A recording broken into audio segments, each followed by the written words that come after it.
As per 2011 census in India, total population under the age of 6 years is 158.8 million, which constitute more than 13% of total population.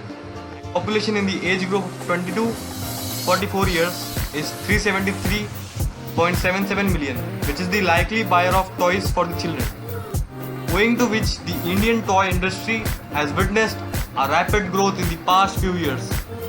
During 2011-2018, the Indian toy industry was valued at $1.5 billion in 2018, registering a CAGR of 15.9% in the said period.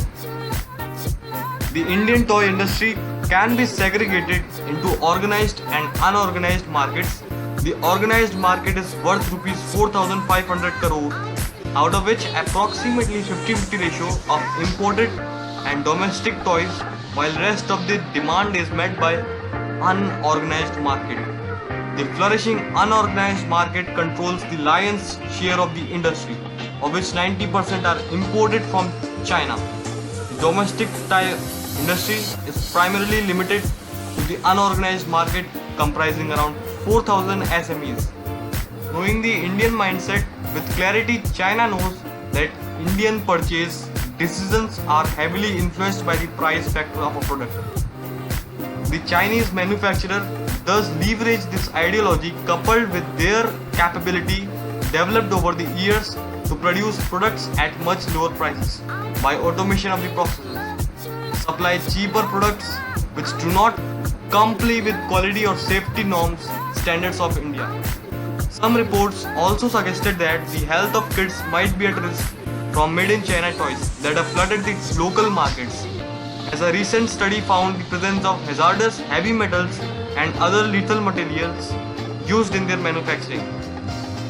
The study conducted by the Quality Control of India found that the majority of China-made toys have failed India's safety standards and are harmful to kids' health.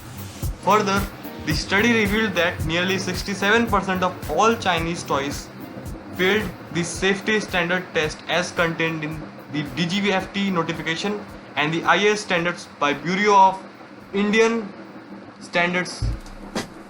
The study also claimed that a whopping 67% of toys imported from China failed to satisfy India's quality standards. The government took these developments very seriously and initiated several reforms to strengthen the sector and protect the local manufacturers.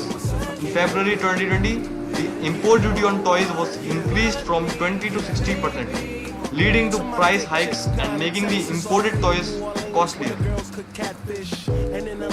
The new import duty may be 60%. Critics point out that with APTA, the 43% discount enjoyed between the members of the Asia-Pacific Trade Agreement, India, China, Korea, Lao People's Democratic Republic and Sri Lanka, actual tax levied on a huge segment on imported toys will be lesser. But an industry expert disagrees, saying we have always had the APTA benefit, but where we paid around 11% tax earlier after the discount, now it will be 34.2%. So if you calculate, it is still more than a 200% hike, which will increase inflation. Moreover, if imported toys do not conform the BIS standards, they are to be destroyed, leading to huge losses of importers. Rest of the story will be covered in second part. Stay tuned. The spotlight like Mr. Bentley. I spotted her like Spud McKenzie, and for them fake boobies I paid them Benjis. Get your own.